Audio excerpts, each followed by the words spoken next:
Drake, also known as Drizzle Cake or Drizzle Pie, continues to go out bad like a sad Chihuahua who moans and cries. Fuck that nigga that you love so bad.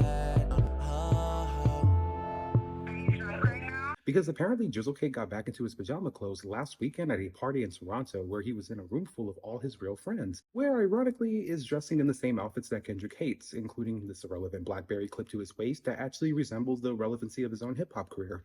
But Drizzle was feeling super emotional with his speech, claiming that he felt nostalgia in the room that he was in because, after everyone in hip-hop in the industry turned on him after he started playing games with hip-hop, disrespecting legends in the process, I guess he really felt genuine love in a room full of people he barely knew. Listen, I'm gonna tell you one thing about nostalgia. One thing about nostalgia this party here. My real friends are definitely in the building. What I find really entertaining is that nobody's really clapping or cheering when Drizzle Cake says that he's in a room full of his real friends.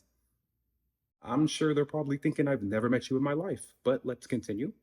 You're gonna come to a point in life where people you thought were friends, they might switch up. They might try and move funny with you. They might stab you in the back. They might do a lot of things to you. Sometimes it's you and you alone by yourself. Sometimes, you know what? Play the song, don't worry. Look, y'all, I'm going to throw Drizzle Cake a little bell here because this is not Drake talking in this clip. This is indeed Jimmy Brooks from Degrassi getting his shit off because goddamn, he is talking to us like the valedictorian of his high school ready to graduate, just realizing that his friends don't want to hang out with him no more. Not because he's in a wheelchair, but because he's corny as fuck. Look, me and the mic, we coexist. And proud of the fact that I've accomplished that. And every time I say that I can do it myself in the same breath, I wonder where my accomplice at. It's like, tell me anything but the truth, cause I don't really know if I can take it now. Disrespects the culture, people around him that he needs in order to have the same relevancy that he's been trying to keep for the last decade, primarily in hip hop. Shout out to Lil Wayne. All right, let me take a breath. But here's the thing, Drake is lacking a lot of self-awareness in this video, getting mad emotional at the party because he's warning other people in an audience, people that he doesn't really know. And he's trying to make the point when your friends may not be your real friends, so you better watch out, you better not cry. But I mean, at the end of the day, does he not know who he is? This message should be applied to the friends of Drizzle Pie. I mean, particularly OVO Chubby and OVO 40, because Drake is the same man that has disrespected multiple friends in his personal circle and his so-called friends in the industry, which is ironic that he actually thought he had friends in the industry when he made a song on Certified Manchild, Loverboy. No friends in the industry, ain't no kidding me a fact. Whoa. And even worse, Drizzle Cake can't even stay down for his day ones anymore. Which leads me to one very important reason why Drizzle Cake should have no sympathy from fans or his real friends at that place in Toronto. Because there's one important friend that Drizzle Cake has mistreating for years, all because he felt some type of way for him not signing under his OVO label. And you already know where this is going. Driving by the streets I used to walk through. If you call that shit a mirror. The Weeknd and Bella Hadid. Now, when it comes to a man like Drizzle Pie, he should have no problem finding beautiful, smart, intelligent women that are outside of his friendship circle, correct? Well, typically the answer is yes, but when you're dealing with a man like Drizzle Cake, it's complete no. Drake doesn't value friendship or honor him as he purposely targets certain women that have close connections to his so-called friends in the industry, primarily The Weeknd, which is the artist that Drake helped the most to push forward into the limelight, giving Weeknd the best exposure to the music industry at the beginning of Abel's career. And I bring this up because Drake has always felt a way for Abel not fully embracing being a bottom boy for the OVO sweatshop. But no matter what anybody tells you in this lifetime, this is forever the first artist that OVO ever had and still has, and OVO XO is alive forever, I promise. London, England. By signing his own deal that would help, Abel's career flourish a lot more under Republic instead of signing to OVO.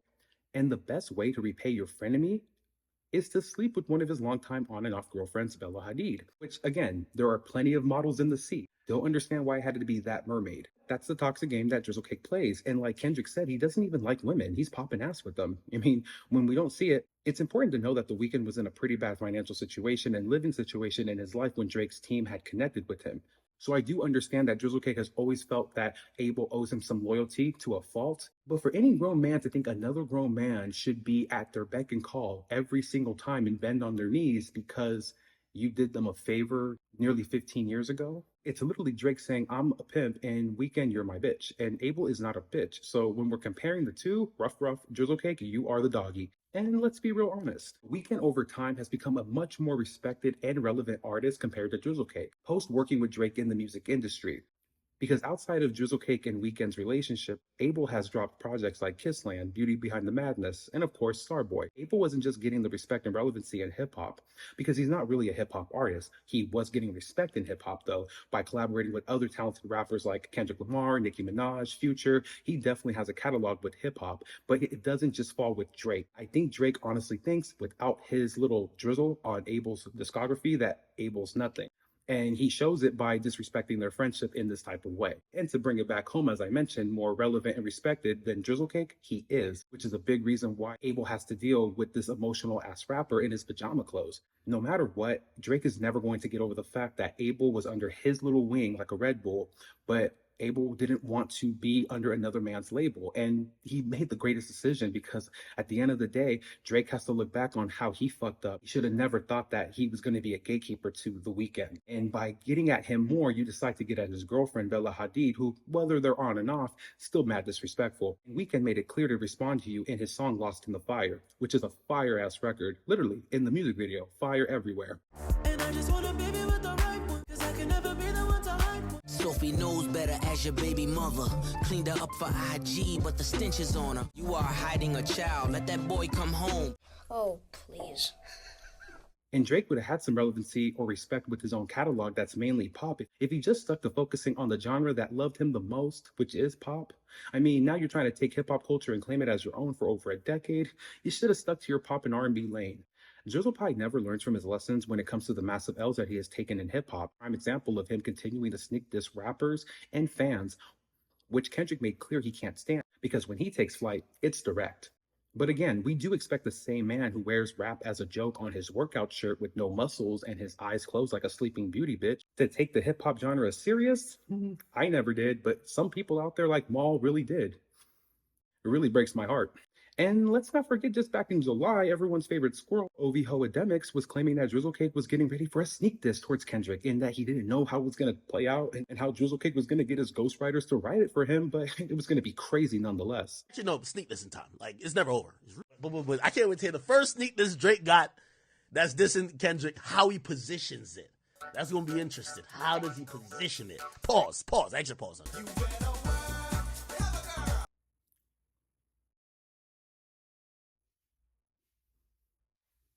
I'm sorry, I needed a moment. I mean, let's move away from King Kendrick and focus on Jay-Z for a minute, because even though Jay has his own issues in the industry that are very questionable, he holds a lot more respect for hip hop, and hip hop feels the same for him in most cases. And yes, a lot of people don't like Jay-Z, but a lot more people don't like Drizzle Cake. So for Drake to go on his IG recently and post Solange on his story the same night where she was getting her shit off with Jay in the elevator speaks volumes. This boy not learning a damn thing from the hip hop battle he just lost in. And then on top of that, he wants to add some interesting photo of Aaliyah holding up a dog, like if he was Aaliyah's little bitch, in an attempt to disrespect Jay-Z again after Jay had his own connections and conspiracy ties to Aaliyah from the 90s. I'm not here to defend Jay, because if he did anything with Aaliyah, that's some bullshit. If we're giving R. Kelly that same heat, we're going to give the same to Jay. So I'm just going to be real. Also here to make a point that Drake never learns from his lessons with sneak dissing rappers in hip hop. Only certain rappers have that ability to be able to sneak diss because certain rappers can back it up. I always go back to the 90s and two rappers from the East Coast, one Jay-Z and the Notorious B.I.G. They are the best at subliminally dissing rappers. I mean, I'm the biggest Tupac fan. Nobody's going to tell me that B.I.G.I.E. Iced Out with Lil Caesar Leo was not dissing Tupac on a lot of those records. But you know, at the end of the day, it is what it is. I love my music and I love Tupac. Shout out. And Drake continues the cycle, insanity, repeating the same shit and really thinking he's going to get relevancy again in hip hop. It's just fun. So fun to make fun of Drizzle Cake. My final thoughts. I'm starting to realize that my thoughts will never be final when it comes to Drizzle Pie, as long as he continues to try to sneak his way back into hip hop by sneak dissing and getting emotional back home in Toronto with all his real friends. I forget how he's finally unfollowing all of these frenemies, including his number one op, Kendrick, like as if Kendrick was ever going to follow him when he never followed him before the beef. Like, you look like, what are you doing? In all seriousness, I can understand why Drake is crashing out this way, because, you know, where else can you drive? There's no lanes on the highway, the back streets that are open for him to get back into hip hop. So at this point, it's time to just be a dummy on a dummy mission in hopes for people to feel sorry for you. I mean, sure, go ahead. But for me, Antonio, the CEO, I'm just going to keep laughing here on these YouTube streets like, aha. Like, ah,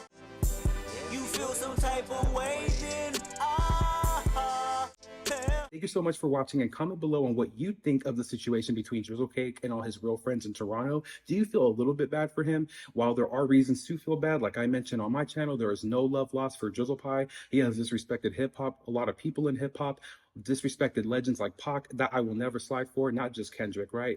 And if he ever tries to come for Nipsey, that's going to be... But until next time, go be amazing and have an amazing rest of your day.